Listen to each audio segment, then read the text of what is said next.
हरे कृष्णा। हमारे भागवत प्रवाह में आपका स्वागत है और आज हम चर्चा कर रहे हैं श्रीमद् भागवतम के तृतीय स्कंद के 33वें अंतिम अध्याय के पूर्ण श्लोक 31 पर।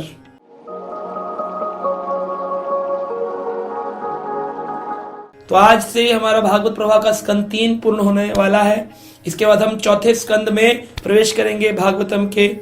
और यहाँ पर देवहूति माता को जो कपिल भगवान ने शिक्षाएं दी वो आज पूर्ण हो रही हैं। इस श्लोक में 31 नंबर में बड़ा सुंदर बताया है कि देवहूति माता ने जब अपने पुत्र से यह ज्ञान प्राप्त किया तो क्या हुआ।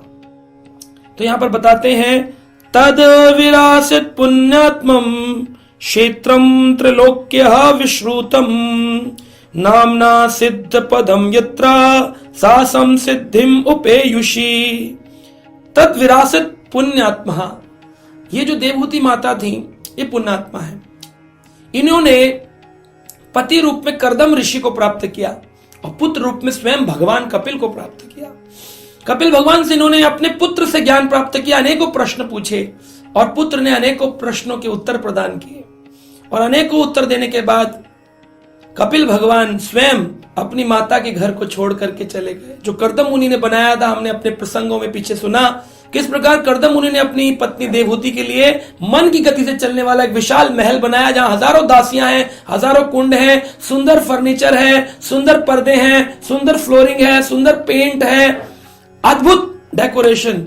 ऐसी स्थिति में कर्दम मुनि जब चले गए थे कपिल को छोड़कर, तो कपिल भगवान से, अपने पुत्र से माता ने प्रश्न किए थे और माता को उन्होंने हर चीज गहरी बात बताई, जीव की, मृत्यु की, इस संसार में आने की, संसार से जाने की, गर्भ का ज्ञान। ऐसा कौन सा ज्ञान था जो अपनी मां को नहीं दिया, जिसे सांख्य योग कहते हैं, भक्ति योग। और उसको सीखने के बाद, उसको समझने के बाद, उस ज्ञान को लेने के बाद ये जो कपिल मुनि थे ये भी अपनी माता के घर को त्याग गए। और त्याग करके जब जा रहे थे, चारण, गंधर्व, अनेक अनेक देव पुरुष आए, पुष्प वृष्टि करी। क्या ज्ञान दिया है प्रभु, अद्भुत। भगवान के अवतार है, क्या ज्ञान दिया है प्रभु आपने, अद्भुत। और वो भारत की नॉर्थ ईस्ट डायरेक्शन की ओर जाने लगे। और आज भी गंगा सागर पर कपिल भगवान का आश्रम है, वहां से वो तीनों लोगों को आज भी अपना कृपा ज्ञान प्रदान कर रहे हैं। ये जो देवहूति माता थी, इन्होंने अपने उस विशाल महल में रहते हुए भी उस अद्भुत ज्ञान का आत्म साक्षात्कार किया, चिंतन किया, तपस्या करी। उनकी वो अद्भुत ऐश्वर्य उनको पकड़ ना सका। वो माता ने, देवहूति माता ने अपने हृदय के अंदर ही भजन करना प्रारंभ कर दिया।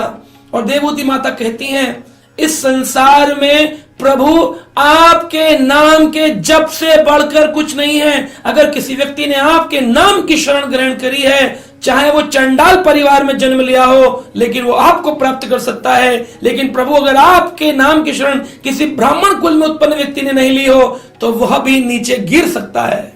बहुत बड़ी बात है। नाम जपने लगे निरंतर, हरे कृष्ण कृष्ण कृष्ण हरे हरे, हरे राम राम राम हरे हरे जपती हुई देवहूति माता ने इस श्लोक में बताया सिद्ध पद स्थान पर अपनी सिद्धि को प्राप्त किया, भगवान के धाम को प्राप्त किया।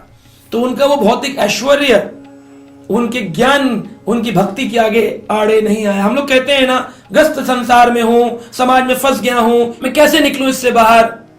लेकिन देवहूति माता आराम से इससे बाहर निकल गई, क्योंकि उन्होंने श्रवण किया हरि कथा का, जिससे उनके चित्त का मार्जन हुआ, क्लीनिंग हुई। और उन्होंने अपने मन को ठाकुर जी के चरणों में, उनके नाम में लगाया। नाम के प्रभाव से देवहूति माता मुक्त होकर सिद्ध पद स्थान से सिद्धि प्राप्त कर भगवान के धाम को गई। तो आशा करते हैं आप भी इस नाम जप को पकड़ेंगे। इस स्कंद में, इस तीसरे स्कंद में संपूर्ण स्कंद का सार है हरि नाम जाप करना चाहिए और हरि कथा का श्रवण अधिक से अधिक करना चाहिए। यही एक मार्ग है जो आपको सिद्धि प्रदान कर सकता है। आशा करते हैं आप भी अपने इस मनुष्य जीवन का सदुपयोग करेंगे, सिद्धि प्राप्त करेंगे और भगवान को प्राप्त करेंगे। हरे कृष्णा।